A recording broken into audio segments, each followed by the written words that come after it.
All right. Om Sadashiva Samarambam Shankaracharya Madhyamam Admadacharya Paryantam De Guru Paramparam Ishvaro Guratmeti Murti Veda Vipagine Yomada Vyapta Dehaya Dakshinamurtaye Namaha Danta Siddhanta Gocharam Tamagocharam Gocharantam Satguru Pranatosh Maham Om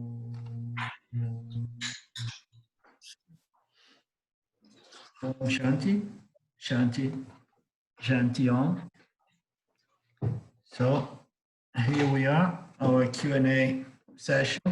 I don't think I received any email with questions, right? Not for me. Okay. So how? That doesn't mean there aren't any. Huh? That doesn't does mean not there mean, aren't yeah, does not mean, yeah. I was going to suggest we play some game. Okay. Well, I have a comment, if I may. Please. I loved your explanation in the last lecture about how everything is a reflection of yourself. You know, that, well, what is it, the permanence in objects teaching? All this time I've been thinking that it's a reflection of like my ego, and I understood that it's a reflection of the self, and it's like, oh, what an epiphany.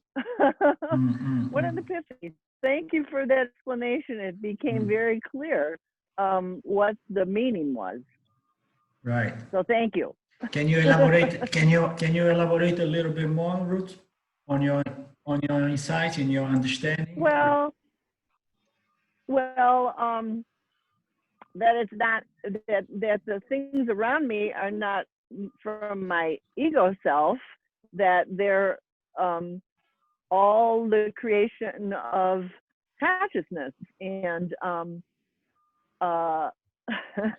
and it's a wider, bigger perspective from which to experience the world of mithya, you know, to experience mithya, to experience all that's changing and passing.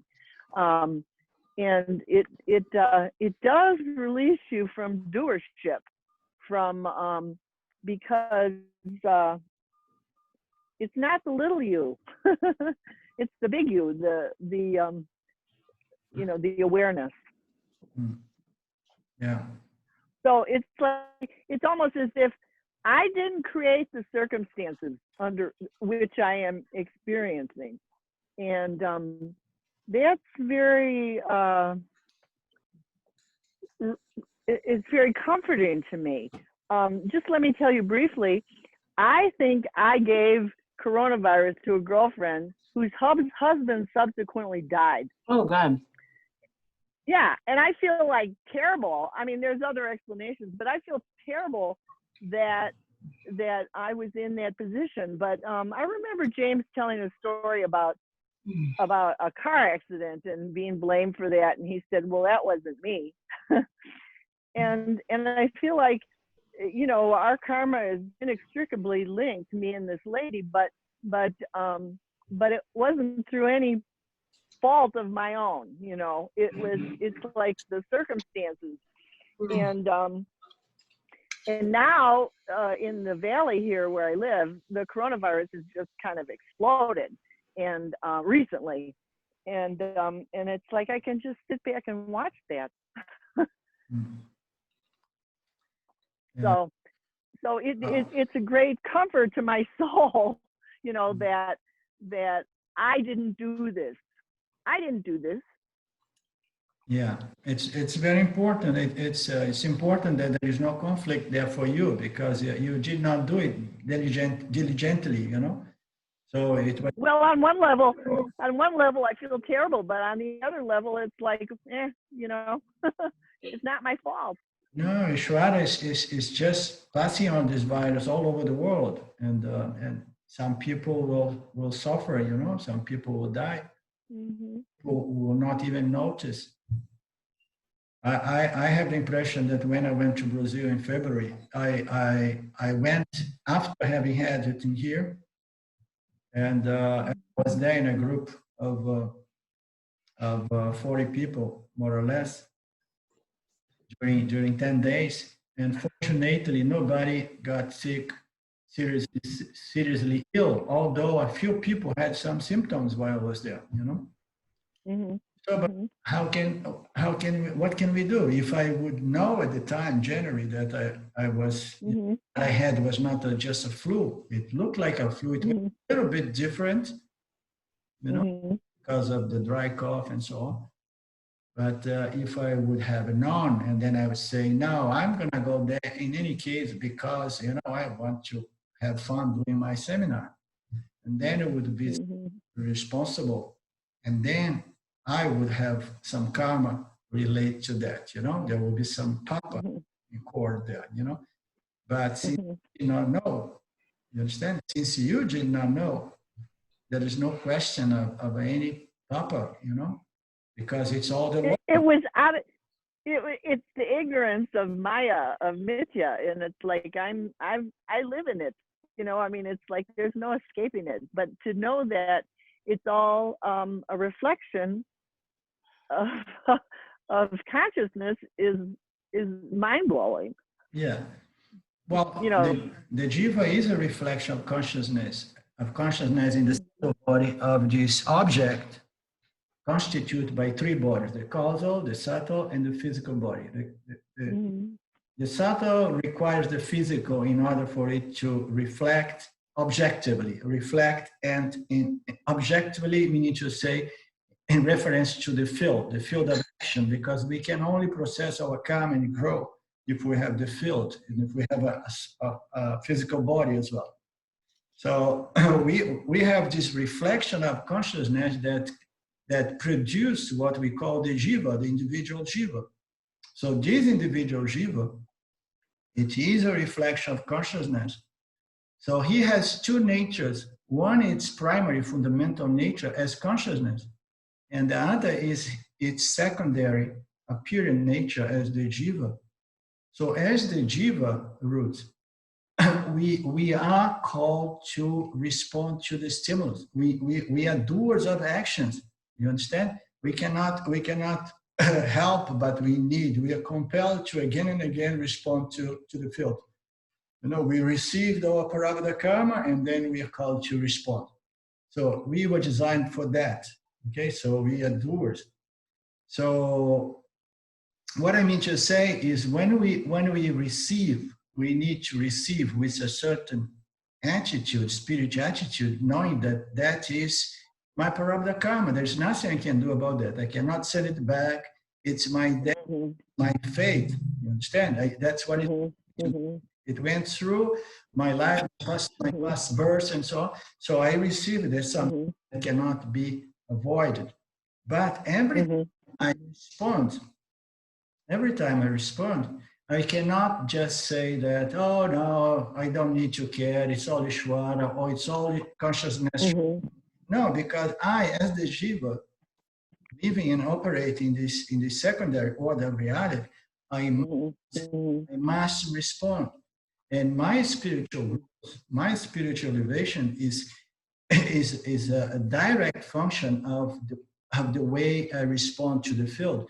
If you respond with a proper action and with a proper attitude, that is going to bring about more and more spiritual growth. So having said that, so if I had my contamination of the virus in January, and if I knew it, and then if I would have gone to Brazil knowing that, but I was so excited about going that I said, who cares, you know? And then I would be acting not appropriately, you understand? And I would be incurring in in Papakama, I would feel guilt afterward, feel agitated, and there will be conflict that could carry for the rest of my life, But myself, like yourself, we have no karma involved with that. You understand? Because no, I'm going through this because the last thing I would like is that you remain with any kind of guilt involved with that. You understand? But wouldn't you say that that was that's karma from the past? The freedom lies in realizing. I mean, and I feel, I feel humble and sorry and all these things, but I also feel like freed from that also, on another level. Yeah, there are two levels of freedom. One you gain by becoming a karma yogi. As a karma yogi, you understand that Ishvara, is the one bringing about our prarabdha karma, our faith, as we say. There is two sides to faith. I mean, people often, when we start and we try to assimilate karma yoga, we understand, oh, don't worry, it's all faith. It's all a fatality. If we take the fatalistic approach, we say, it's all happening, it's all destined, and so this is we receive the results of the field. But immediately when we need to respond, we need to understand that I have a certain responsibility, you understand? And my destiny later on is going to depend of many other factors, plus the way I respond to the field, the way the actions I bring back and the attitude by which I bring the action back. You understand? So we need to understand these two sides of the free will that we have, cannot be denied. We are made with this ability to discern, determine, and choose our actions, you understand? And unless we do a proper exercise of this freedom of choice, we would be just like any other animal without this intelligent intellect, you understand? So it means to say there would be no karma for us, and so there isn't karma for us as consciousness, but as jiva, there is karma for us. And we want to build a good karma because good karma is conducive to a good state of mind. A good state of mind is what we need for contemplate and understand our nature as satya, you understand? But yet, as jivas, our secondary nature, we need to know that there is a certain degree of responsibility. It's true. So I am consciousness shining in this sattva body, and so I appear as the individual jiva. But as the individual jiva, I knew that my nature is limitless consciousness. You understand? I know that. But yet, I cannot operate in the world telling everybody, hey, never mind, I am limitless consciousness and I don't do anything. No. We need to respond, we need to contribute. That's the attitude of a religious spiritual person, it's respond appropriately with a proper attitude, receiving the prarabdha karma also with a proper attitude. It's all prasada, it's all good, I trust Ishwara and so on. So we do display, you understand? And the reason I'm making these distinctions is for you to understand these two aspects of your freedom. You are free as consciousness. And there is another level of freedom by understanding that we have a certain responsibility here, but ultimately I have no control over the results of the field. I have no control if somebody is going to catch this disease after having a somewhat contact with me in the shopping mall or here or there. You understand?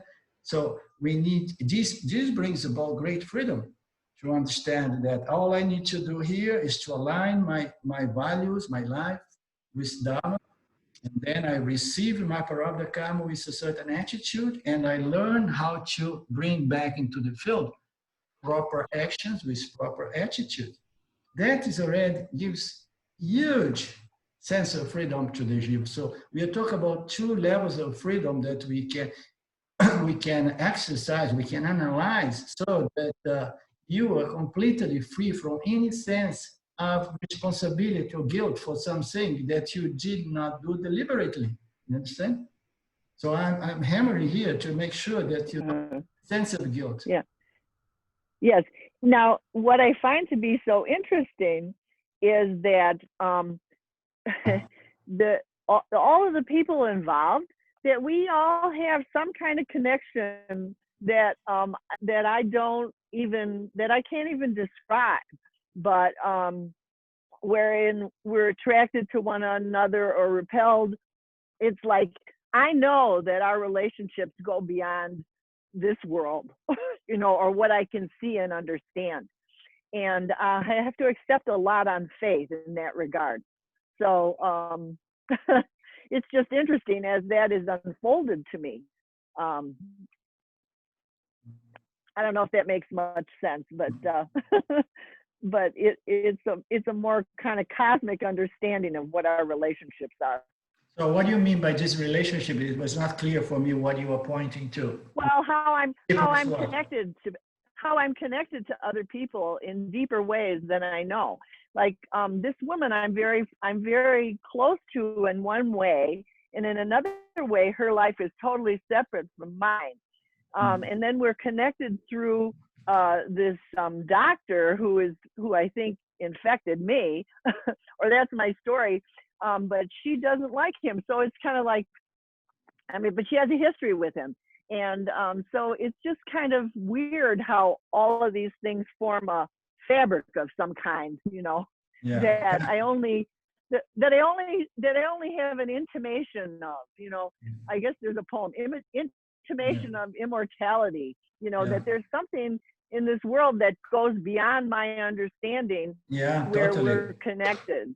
I hear you. Yeah, we are interconnect with the entire web, you know, of people, places. We connect with everything, but we are not aware of it.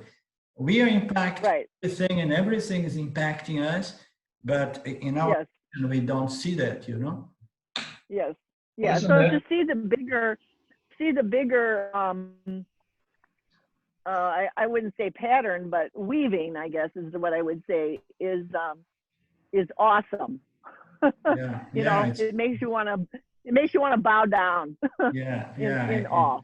It's very freeing. Yeah. Isn't there a discussion of karma about karma is on a lot of different levels? So, I mean, there's a universal karma, if you will, you know, the environmental karma, there's other people's karma, and there's our karma. I mean, there's so many different levels of karma. And so if you look at it only from yourself, your karma, then that's a very isolating, you know, kind of guilt-ridden type of thing. But when you broaden it to include the other people's karmas and then the universal karma, and I'm forgetting just the exact terms, but to me it's kind of freeing to think about karma as being much broader than just individual karma. Yeah, but we need to keep in mind that karma exists to the individual jiva, and it has a relevance, you know, to the individual jiva, because it is the function of cause and effect. And instead, of course, it's going to impact collectively a nation or even a planet. You understand? So we have a planetary karma.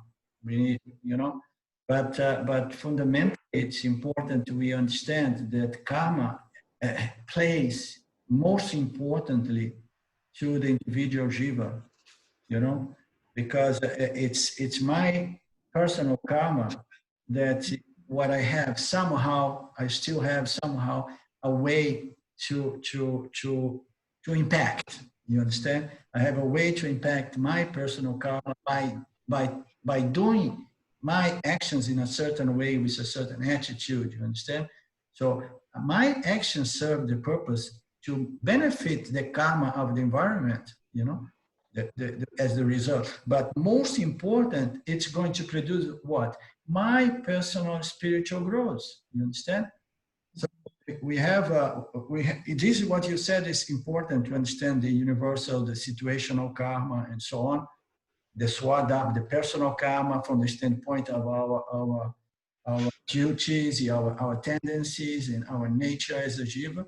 but it's most important we understand that it's by the means of karma actions that we can build our, you know, to moksha. We build by karma, by doing things, and living in a certain way, you know, understanding these laws and responding in a certain way, and then I can bring up I can elevate myself on the individual level.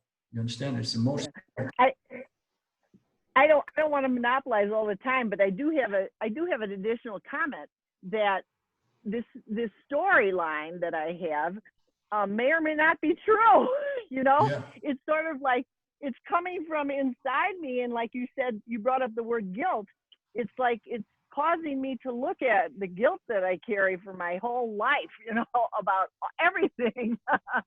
So it's an opportunity also to cleanse and to put that to rest, because it's, like I said, it's only a storyline. With the coronavirus, you don't know where it really went and came. Yeah. There are other possibilities or timelines that you could write about it, that I could write about it. Yeah. I've chosen this one because I have vasanas work out, you know, about being a conduit for bad news. Yeah. You don't look that way. Well, but that's inside me. That's inside me. That's deep. That's the deep, subtle body, you know, rising up and, you know, expressing itself. And I'm so thankful that for the opportunity to look at this stuff and to say, oh, that's not me. Yeah. Thank you. You're most welcome.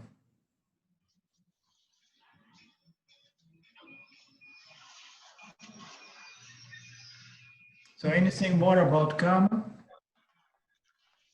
I have a question, Alindo. Please.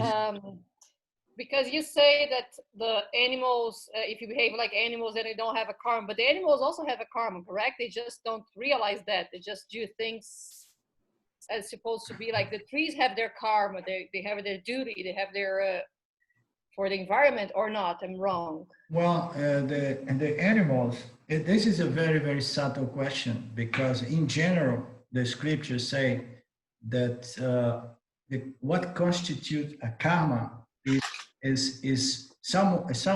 a living creature who does a certain action and owns that action. You know, if we do an action and we say, this is my action, with a sense of doership, if I find I am the doer of this action, I was the one who sought this action, and then I just did it. You know? If I own it, and then what happens with that action, with that karma? It goes into my account because I have owned that, okay? So, on the other hand, the animals, for example, they just act intuitively, or there is another word which is spontaneous. Yeah, instinctively. So the animals, they respond by instinct. They don't have a developed intellect, so that allows them to discern, discriminate, and then decide, no, I'm gonna go this way. So when we try to observe the animals, they are in peace. I mean, if you see a tiger going and attacking a small little thing and eating, you know, it may look cruel to us, but you think the tiger is going to feel guilt? No, he's doing that instinctively. You understand? Naturally. You understand? So he's programmed, he's acting from his causal body. The causal body, where there is all his conditioning, you know, his causal mind, you know, his program. From there, he's going to respond instinctively, and they have no problem with whatsoever they do. They don't feel shame, and they don't feel pride. Human beings feel pride and feel shame. You understand? So the animals, they just follow their nature as jivas. They are jivas, but they don't incur in karma because they do not own their actions, and they do not connect the actions with their results, even though we can see that animals can connect actions with the result, because they can be conditioned. No, if I do this, I don't get the biscuit. You understand? Oh, do this here, and then you get the biscuit. So they can see, they have certain intelligence, a little bit, you know, but you can see that they are free of all this psychological complexity I experience. mean, they don't realize what they are doing, so that's why they don't have the karma, because they don't realize their actions. Correct? They don't own, they don't really, they are not there to determine, decide, and do it. They just act instinctively, you know, naturally. Then maybe you can say that the karma or the actions that animals or the trees or the nature does in related to you, if you're related to the animals, then that karma belongs to you and not to the animal or to that tree or to that flower. Or Yeah. I'm crazy. Think about that. Yeah. Well, I mean, I saw a note that Ruth just wrote now. She said that, she said, we have free will. You understand? So karma is a byproduct of free will. What is free will? Is this intelligence, intellectual intelligence that allows us to attack the field and then ponder, question, analyze, and decide what's the best course of action. So we have this, you know, we have it developed. So the animals in general, they don't have that. So it is the free will that brings us into karma. So free will is a beautiful thing, but has a huge price tag attached to it. It's beautiful because if you don't have this free will, you have no means to grow, to purify your mind and to grow, to come to a point where in which you can understand what you are and be free of samsara, okay? So it has a huge value. But on the other hand, this free will can be so easily misunderstood, misused, you understand? And it can develop into a huge ignorance. We may even blow a planet, you know, due to this free will that is no longer aligned with the natural laws, the cosmic laws. So if we start going by our instinct of I like what I like, I don't like what I don't like, I start acting a certain way that I can bring a lot of destruction into the environment. You understand? So this is the downside of having a free will. Sometimes I like to say, "Oh my God, it will be so much easier to be a nice dog." You understand? But that's where I want to bring back the thing of karma. But you want to say, I would like to be a dog. But just imagine if you happen to be a dog in India. You know, you find dogs on the street, they are sick, they are skinny, they are full of, you know, of wounds and so on. So you can be a miserable dog in India that it's going to suffer pain, but it's not going to suffer psychological suffering in any case. Or you can be a dog or a cat in the house of Lynn, for example, or you know, and live, oh, I'm a luxury cat or a luxury dog. So, and then can we say that there is a certain karma for animals as well, for, at least for the animals that are in close association with the human beings, you understand? Because they pick up on some things on us, you know? So for animals, maybe there is a certain, you know, very subtle karma, because you can see that some of these dogs come in a better prarabdha karma than others, you know. That is the interesting thing about, you know, karma to these pets, you know, these so-called pets, animals that are no longer wild animals. They are just, they got something due to this close association with human beings, you know. So something to think about. Situational karma? Huh? Situational karma? Yeah. Maybe it's more, yeah. Okay. Yeah. It's also said, Arlindo, that in the scriptures that we as humans, we can regress. So we can regress back to the animal kingdom. In that case, we'll take our karma from this life back into we'll take it into our next life as an animal, perhaps. Yeah. So we can still carry Sanchita karma. Yeah. Yeah. The scriptures on karma makes a point. Ramji does not like to travel much on those lines of karma, but if you start reading or studying Paramarthananda, Dayananda, it's often present the scriptural knowledge, making a clear point, that depending on how well or unwell we exercise our free will, if we don't exercise it properly. So Ishvara as the system, I will say, oh my God, I have wasted the free will on this person here, this jiva. So he terrible use. He just he did nothing with it, or he did only harm to others. So it was a mistake. So let's bring him next time as a cockroach. So scriptures say that. Yeah. Well, there's a lot of discussion nowadays about lizard people who live from those lower chakras, just about survival and greed and hoarding and what it means to be a human being is to rise above that and to live from your heart center, So, yeah.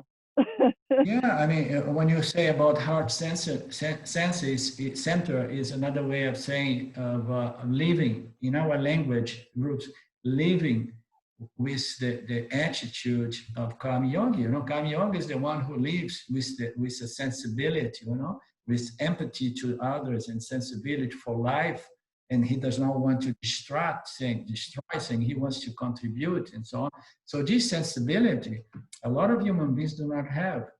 Only people who grow spiritually, they develop this sensibility until they start seeing They start seeing that everything is God, because God separate from the creation. Ishvara is not separate. Ishvara is the material cause of the creation, and therefore it is the creation, not separate from creation. So this sensibility allows us to grow into spiritual beings to the extent that we start seeing the beauty of Ishvara as the creation as well.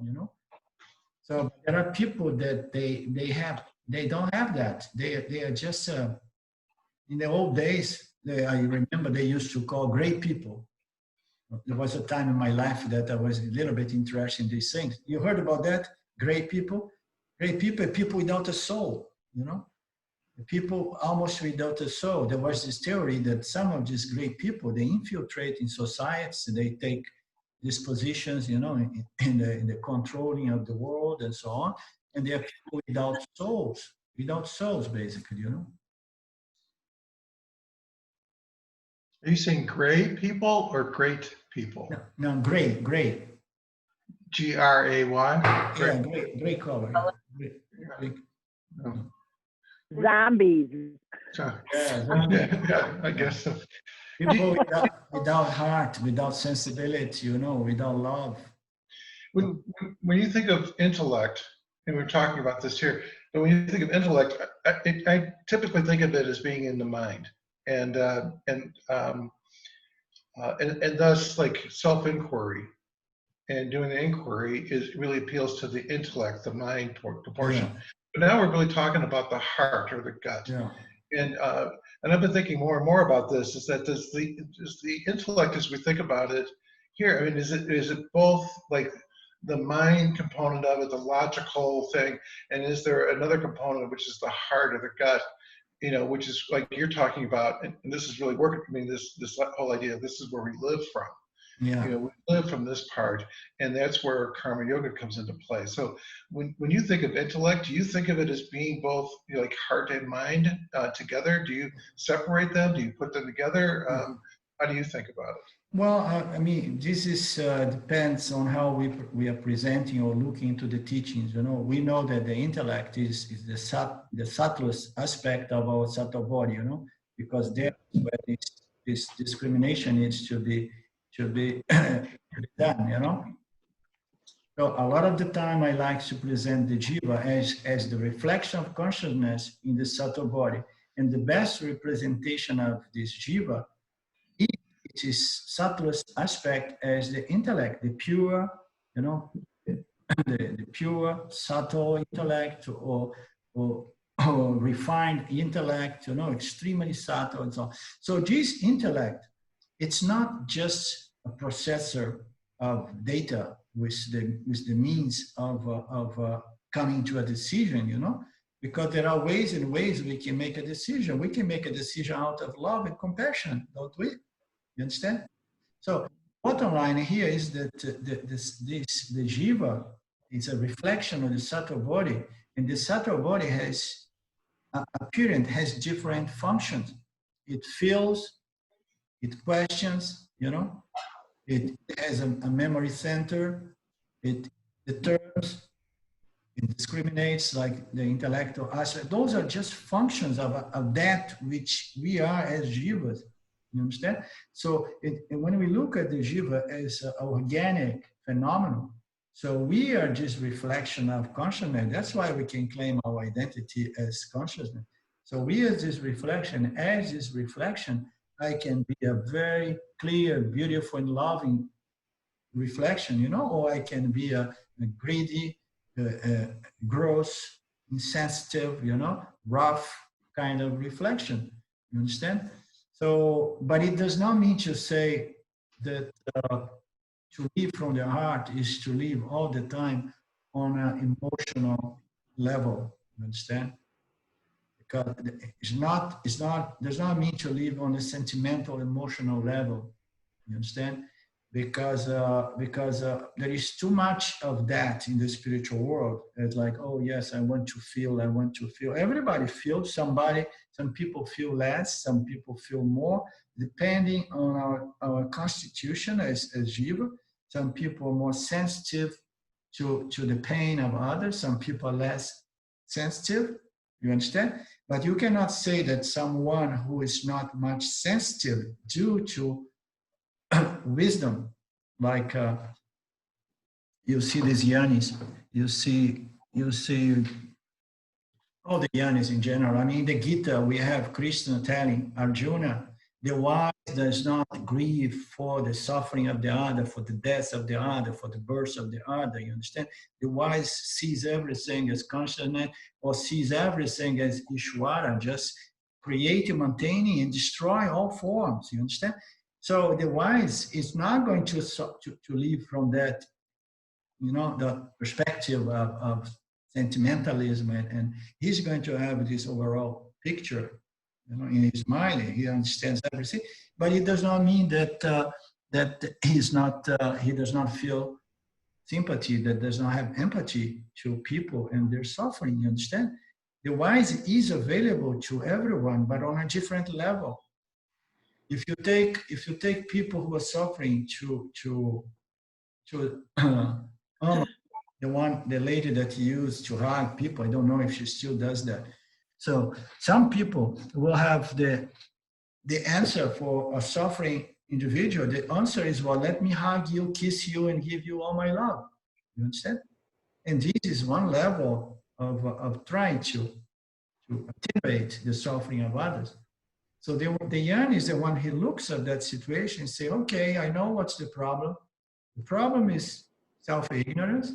The solution is self-knowledge, you know, and I can throw a smile, I can throw a little hug, but most importantly, I have to give some instruction here. So begin meditating, or do this or do that, like Ramana Maharaj used to tell everyone. Exactly, he had an answer for people exactly at the level they were, you understand? So it does not mean that we have to be sad, that we have to suffer with the suffering of others, you understand? To be in their heart. Love is very, very often mixed up with this kind of sentiments or emotion. It's very often mixed up with attachment and dependence on the other. But love comes out of this understanding that everything is God and everybody is going through their karmas. There is suffering in life, and suffering serves purpose as well. You understand? So what is the center of I mean, when we are talking before about the heart center, I prefer to present that as a purified and refined mind that that lives in accordance with Dharma and has a sensibility to life because it sees Ishvara in all forms and all names, you understand? So it's from that angle that we can develop true love. Furthermore, you know, true love can only come from that level of purity of knowledge, you know.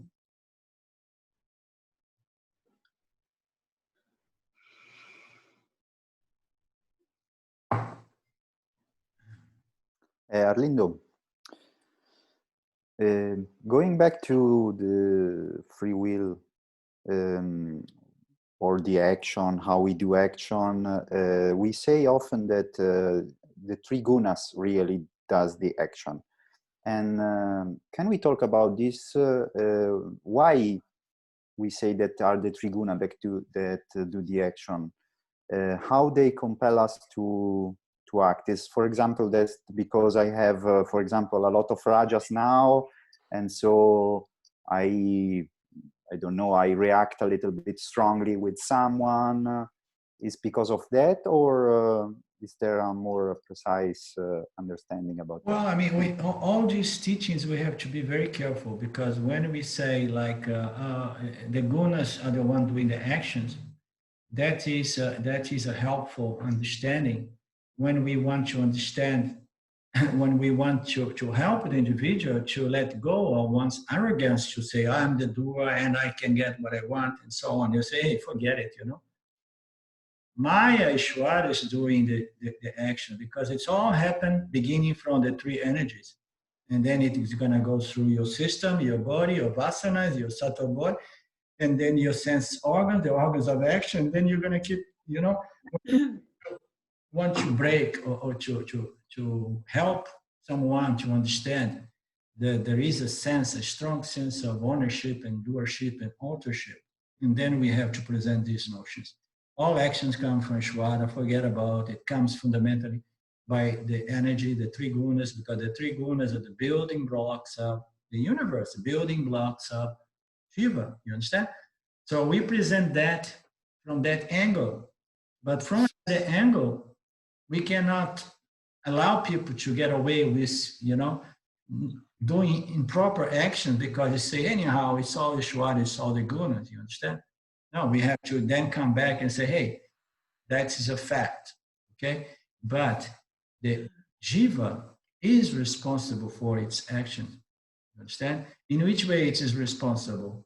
If your goal is to grow spiritually and option, freedom, then you better learn the scriptures on karma, dharma, later on the scriptures on moksha, and learn how to interact with the field with a certain spiritual knowledge of actions that are appropriate, you know, so that you can elevate yourself and contribute to the field.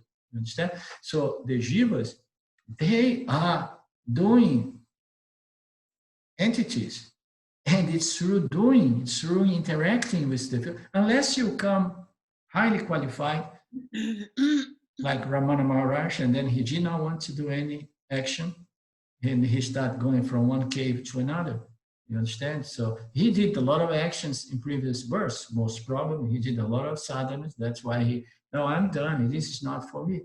But for most of us, we are here just to carry on our karma, you know, to carry doing actions, and we need to do proper actions. We need to exercise our free will, our choice of actions intelligently. Intelligence is to align one's life with Dharma, with these cosmic laws of Ishvara. You understand? This is real intelligence.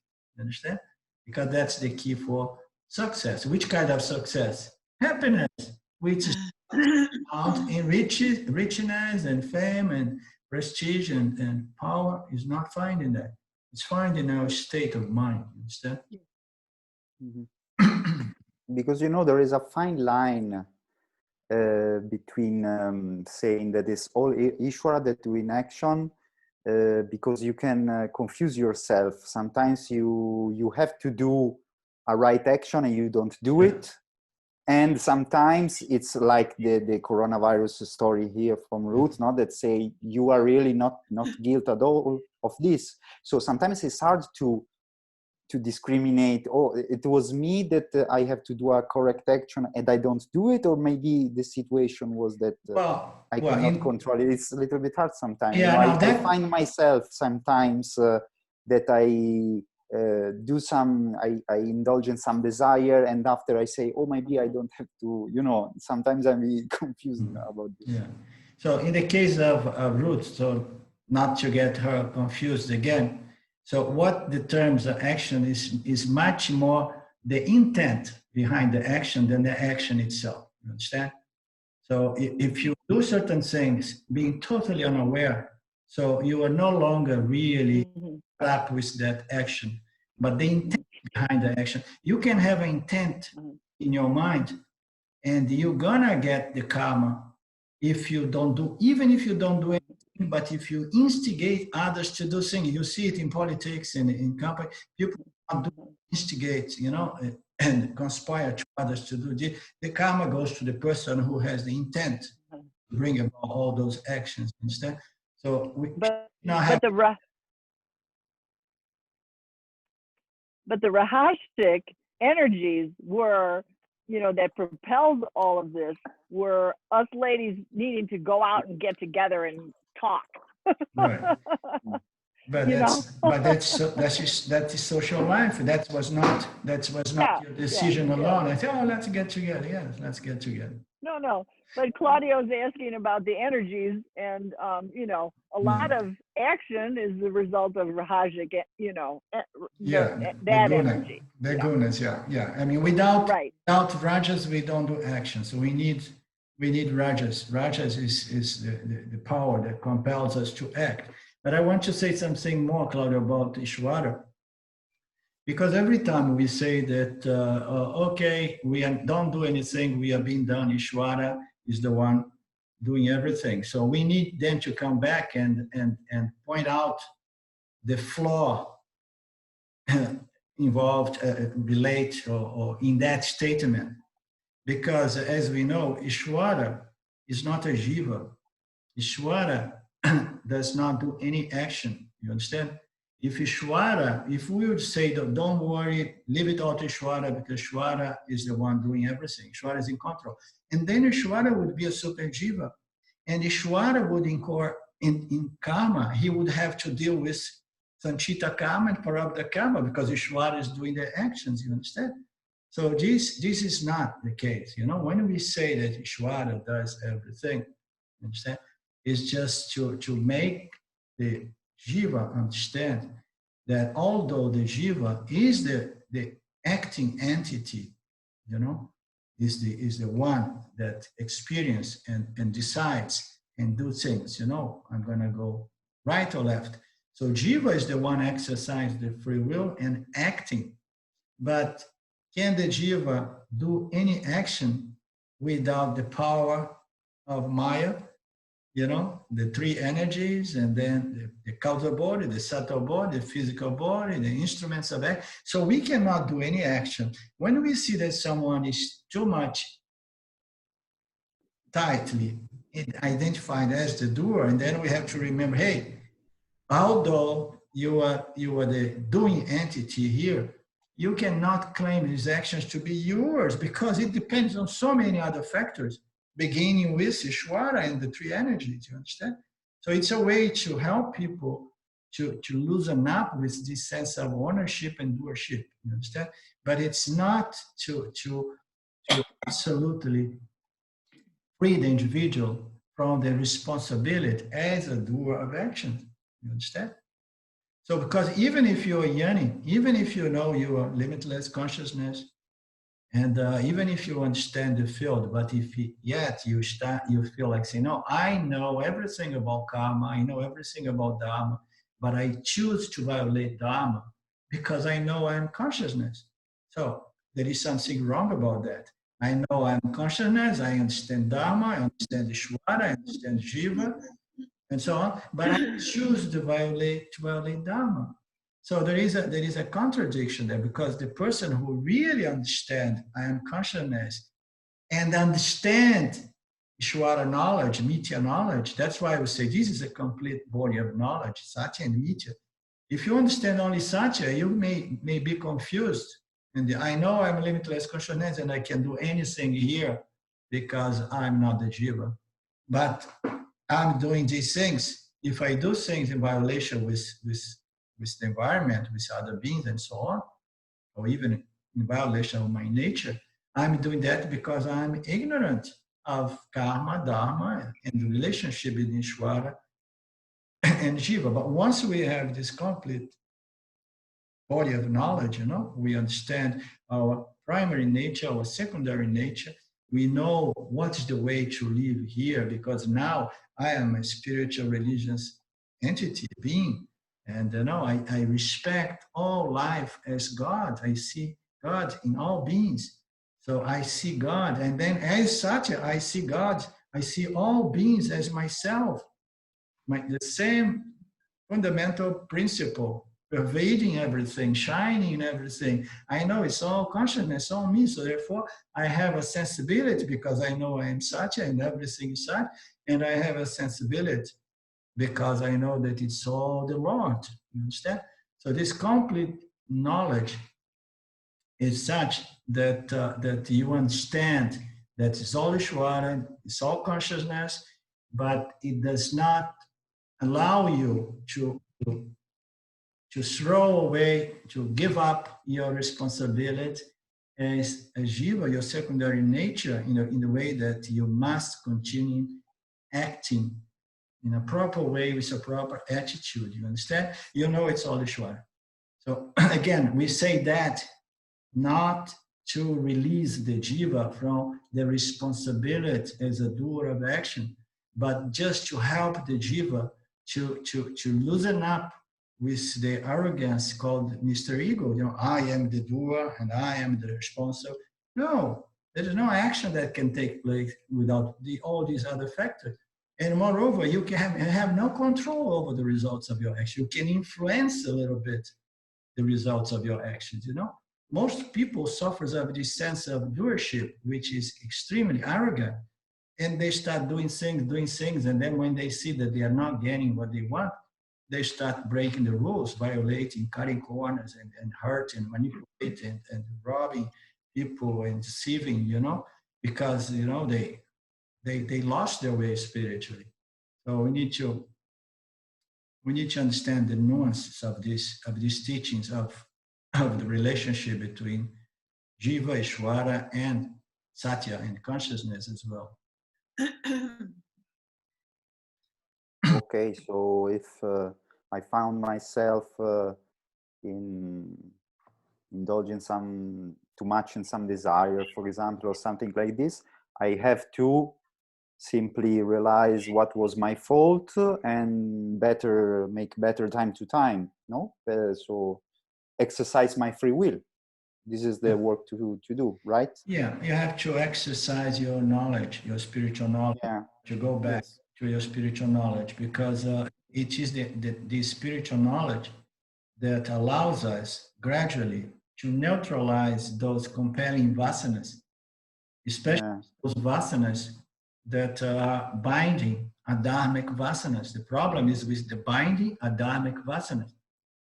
Those binding dharmic vasanas is not a big deal. You don't have to deal with it, because a binding vasanas is going to be something that's going to prevent you from being free. Because the very expression say there is I'm bound to something here, I'm bound to something here, I'm imprisoned, to something here. I'm attached to something here. So anything that's binding, it needs to be let go sooner or later. But this spiritual knowledge is going to help us to understand, develop this picture, and understand the values of the objects, understand the objects, they have just utilitarian values, that they don't have really actual absolute value.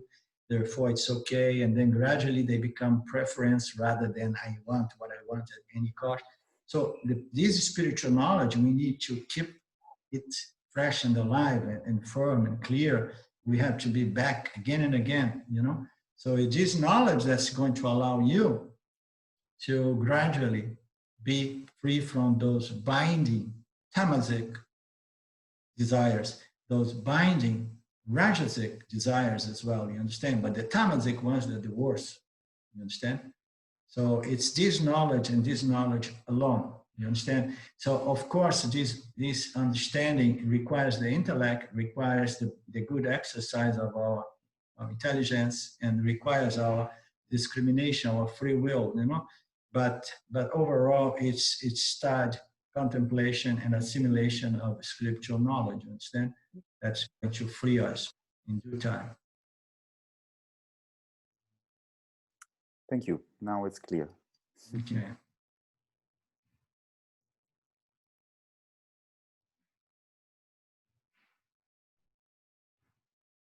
So it's 5 o'clock. I'm 5 o'clock here. I'm available to stay a little bit longer if anybody wants.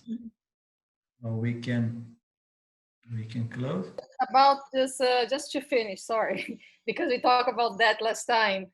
And so basically, we are doers. Huh? We have to do things because I'm a mother, I have to do that, I have to. So the only thing is like you have to realize the way you do and what you do to make that in communion with the field, to have your what you do and how you do on the proper way that integrates yourself with the major karma, or Yeah. Yeah, correct? it's more or less on those lines. You use your own language, and that's all right.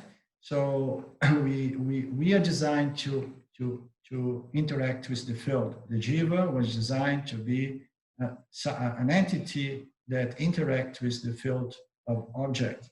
That's why we were created. The human jiva, especially, they are designed for that. You know, to work our karmas through the field. You know, having this field of opportunity, and the way we interact with the field is going to determine our development. We can either decline, as Mark was saying, we can act in such an ugly way, you know, such a self-centered way, insensitive way, you know, we can act really bad and then we may decline spiritually. But if we develop this sensibility, this knowledge, and then we begin to understand what's the best actions on a moment to moment, and then we develop the attitude of appreciation, love, seeing Ishvara in everything. I mean, when we become more spiritually developed, you know, and then these kind of actions, what does this kind of actions do? It brings about the best possible result, Luciana. What is the best possible result you can get from one action? You have an idea? I mean, it's just happiness, like that everything is in peace and they Yeah. and everybody's in peace and everything's working without any and stress. Yeah, absolutely. You understand? The best result you get from an action is peace of mind. It's punya, peace, shanti. You understand? Because you did what was fair, what was just, not what you want because you want, you know? So you did what, and then you feel in peace with yourself. So the best result of an action is peace of mind. Why? Because a peaceful mind is a sattvic, it's a more sattvic mind. It's a mind that is more fit for self-inquiry and self-knowledge. And that's what we need. So the actions of a karma yoga have it's a certain result, and result is spiritual growth, spiritual elevation, spiritual purification, mental, emotional purification. That's what we want.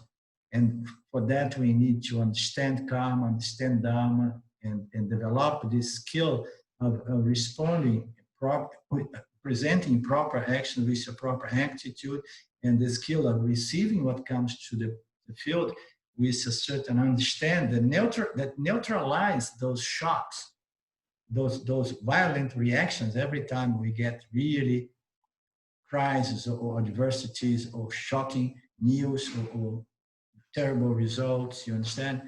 and so on. So we need to grow spiritually. And grow spiritually means grow in our understanding about Satya and Mithya, not only about Satya, you know.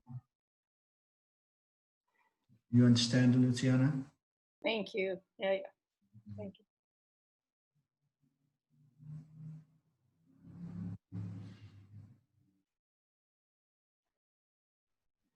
Hello, Karen.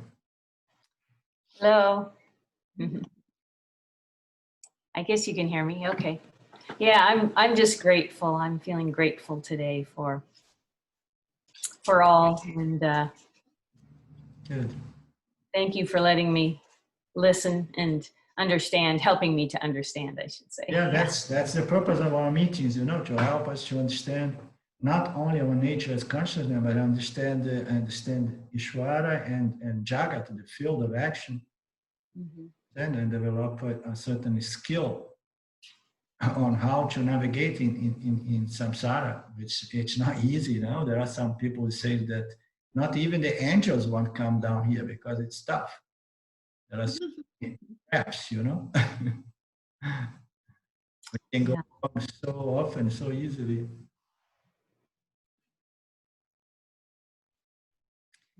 And how about you, Lynn? You're very quiet today. Enjoying yourself?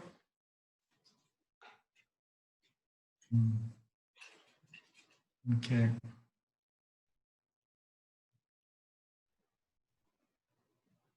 She's muted, huh? She was muted, but I got it from her smile.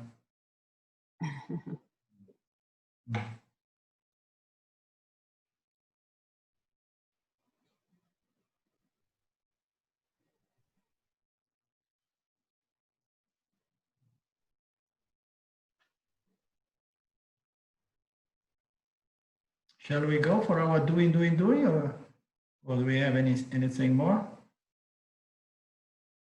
Anything better we could do right now, or we want to go doing? I have to mow the lawn this morning before it gets hot. That's fun. So, muscles. Yeah.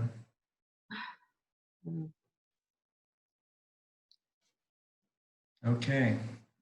Om Purnamada Purnamidam Purnamudachyate Purnasya Purnamadaya Purnameva Vashishyate Om Shanti Shanti Shanti. Thank you, Lord. Thank you all. Great fun as always. Mhm. And Thank you. see you Thank you soon very much. again. See you Thank soon. you. Okay, Bye see bye. you. Bye. And Ciao, ciao. if you want to learn some show up in the class in the weekend. We have Portuguese satsangs in the weekend. Why not?